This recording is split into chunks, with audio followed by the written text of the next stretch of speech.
हम डेली पढ़ रहे हैं कि साहब आज कोटा में हर दिन कोई ना कोई बच्चा सुसाइड करता है। क्या भारत की भूमि इतनी कमजोर हो गई, यहाँ के संस्कार इतने कमजोर हो गए, माओ का दूध इतना कमजोर हो गया कि आज के बच्चे कायर होकर अपनी जिंदगी से भाग रहे हैं? क्या वास्तव में हम उन्हें एजुकेशन दे रहे हैं या उनको हम रोबोट बना रहे हैं?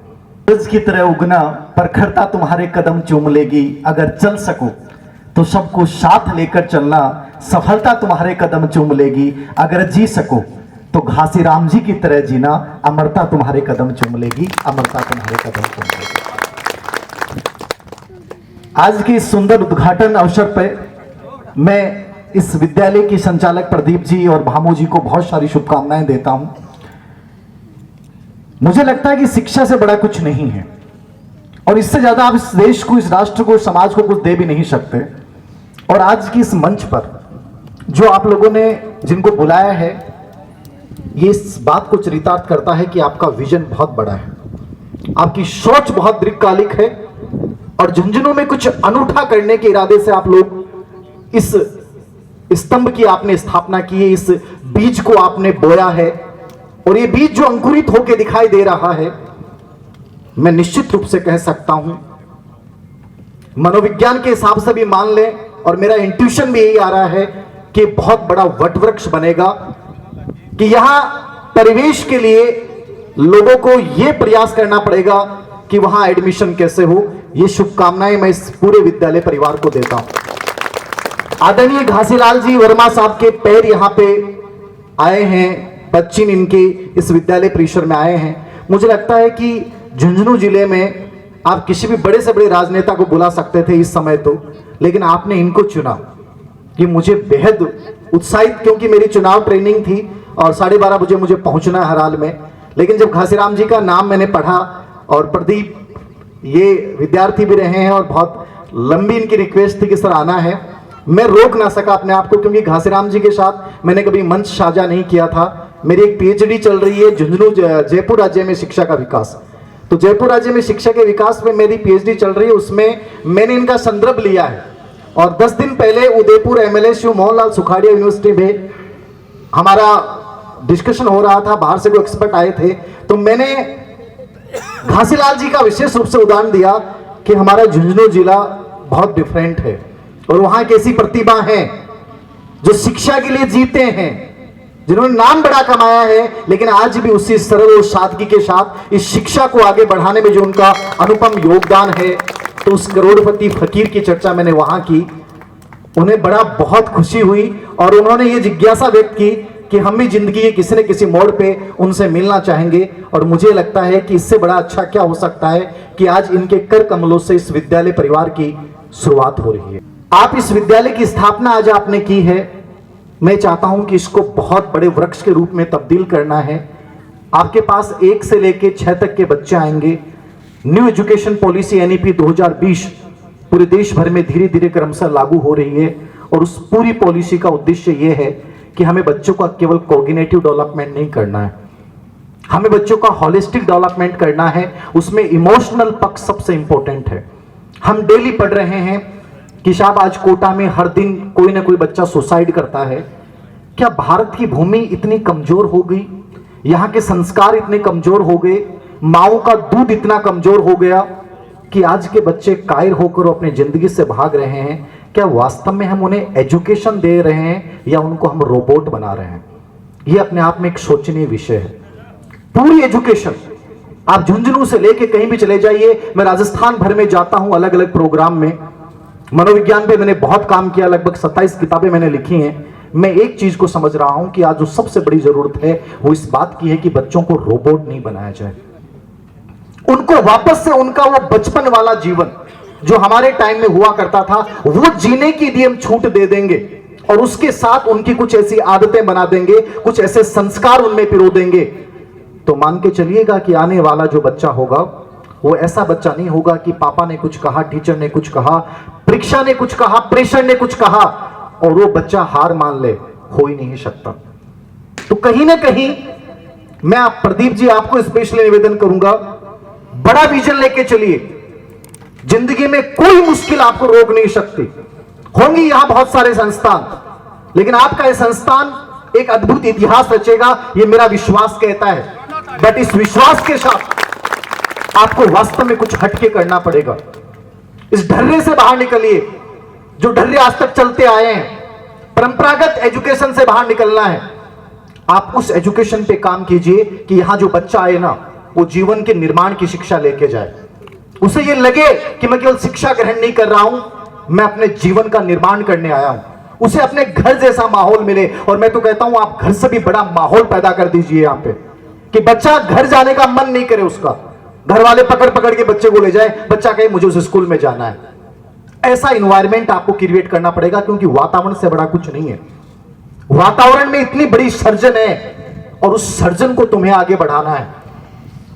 वो नंबरों वाली बात को भूल जाना कि यहां से बच्चे इतने टॉपर, कोई टॉपर नहीं निकलवाने, लेकिन यहां से जो बच्चा निकलेगा वो देश और विदेश के कोने में जब जाएगा ना, तो ये कहेगा भारत भूमि के उस कोने से निकल के आया हूं जहां टीचर्स ने और उस एनवायरनमेंट ने ऐसे संस्कार बना दिए मेरे अंदर कि जिंदगी में जब भी कोई परेशानी आती है, प्रतिकूल परिस्थिति आती है, तो मन करता है इससे लड़ूं और जोरदार तरीके से लड़ूं, और लड़ूंगा नहीं, जीतूंगा भी।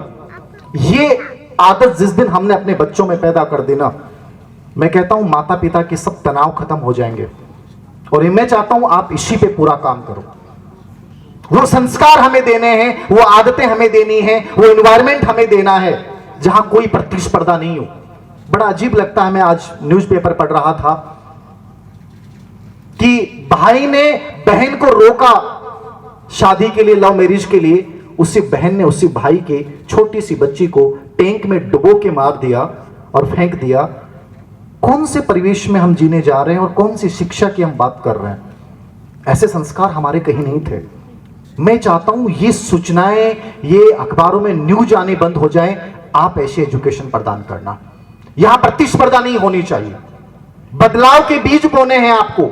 मुश्किल होगा आपके लिए, लेकिन नामुमकिन नहीं होगा।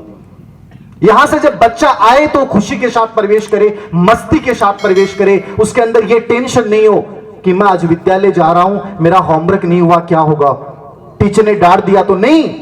यह डर उसके दिल और दिमाग से निकाल फेंकना है। हमें उसके अंदर वो विश्वास पैदा करना है, उसमें आत्म प्रभावकारिता पैदा करनी है कि वो अपने उस आत्मबल को पहचान ले। आत्मबल ही तो था। चंद्रगुप्त मौर्य भारत के पहले केंद्रीकृत साम्राज्य का सबसे बड़ा सम्राट बना। वो एक साधारण बच्चा था, लेकिन उसको बनाने वाला कौटिल्य, वो गुरु ऐसा था कि उसने पूरे भारत के इतिहास की धारा को पलट दी। इतने बड़े साम्राज्य को हटाकर जब चंद्रगुप्त मौर्य को बनाया, वो साधारण से बच्चा था, लेकिन उस बच्चे में जो संस्कार पैदा किए ना, वो बड़े गजब के थे।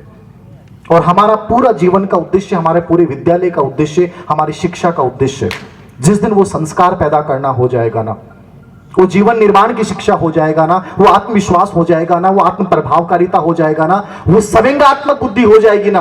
आज सब लोग बात कर रहे हैं कि हमारे बच्चे के इतने नंबर कम आ रहे हैं, हमारा बच्चा। मैं कह रहा हूं सिर्फ एक चीज डेवलप कर दो अपने बच्चे में, संवेगात्मक बुद्धि, इमोशनल इंटेलिजेंस। और इमोशनल इंटेलिजेंस जिस दिन हमने बच्चों में पैदा कर दी ना, आपको कभी ये देखना नहीं पड़ेगा कि मेरा बच्चा जिंदगी में क्या बनेगा। मैं लिख के दे रहा हूं, उसके पास दौलत भी होगी, शोहरत भी होगी, उसके पास एक मस्ती भरी जिंदगी भी होगी, उसका परिवार भी होगा, समाज भी होगा, सब कुछ उसके साथ होंगे। केवल एक एबिलिटी को बच्चों में डेवलप करने की जरूरत है, और वो है इमोशनल इंटेलिजेंस।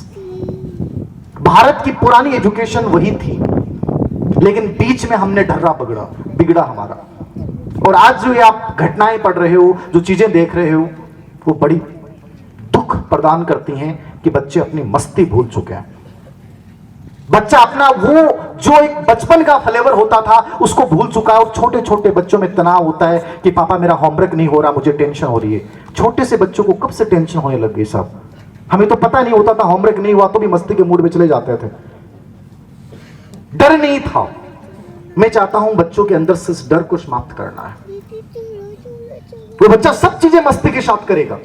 यहां से जाएगा तो मस्ती के मूड में होगा, आएगा तो मस्ती के मूड में होगा, पूरे जीवन को मस्ती समझ लेगा। उस दिन हम सच्चे अर्थों में सही शिक्षा प्रदान कर रहे हैं।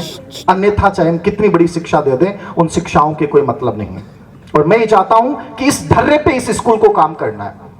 इमोशनल इंटेलिजेंस बच्चों में यहां से पैदा करनी है, क्योंकि आज अमेरिका और जापान और चीन तीनों देश इस चीज पे वर्क कर रहे हैं। वहां जितने भी हायर एजुकेशन के, स्कूल एजुकेशन के हैं, वहां इमोशनल इंटेलिजेंस, इमोशनल क्वोशेंट पे विशेष रूप से वर्क किया जा रहा है। और भारत जिसके समाज, जिसकी संस्कृति, जिसके परिवार संस्कारों में संवेगात्मक बुद्धि भरी पड़ी थी, आज हम उसको भूलते जा रहे हैं। आप जिस स्कूल में बच्चे आए तो उनमें ये चीजें पैदा कर देना। मैं दावे के साथ कह रहा हूं, झुंझुनू के कोने कोने का बच्चा यदि यहां नहीं आए तो मुझे बताना, क्योंकि उसके पेरेंट्स को पहली बार फील होगा कि मेरा बच्चा स्कूल नहीं जा रहा, मेरा बच्चा स्कूल नहीं जा रहा, मेरा बच्चा जीवन का निर्माण करने जा रहा है। ये जीवन निर्माण वाले पथ पे आप लोगों को चलना है, फिर निश्चित रूप से हम इस पूरे परिवेश को बदल देंगे।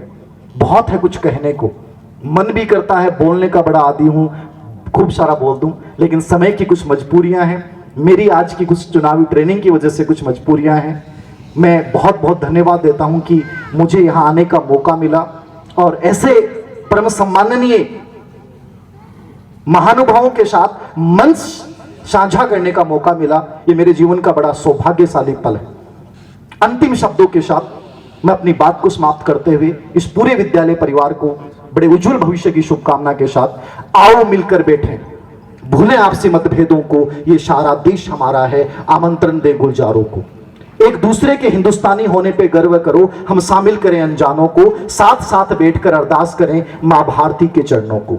बस इसी प्यार की भाषा से हम हर खाई को भर देंगे, इस आग उगलते मौसम का माहौल बदल के रख देंगे, माहौल बदल के रख देंगे। बहुत बहुत धन्यवाद, बहुत सारी शुभकामनाएं कि ये विद्यालय अपने नाम के साथ एक नया इतिहास रचे और एक नए ऊर्जा और नए उत्साह के साथ आगे बढ़े।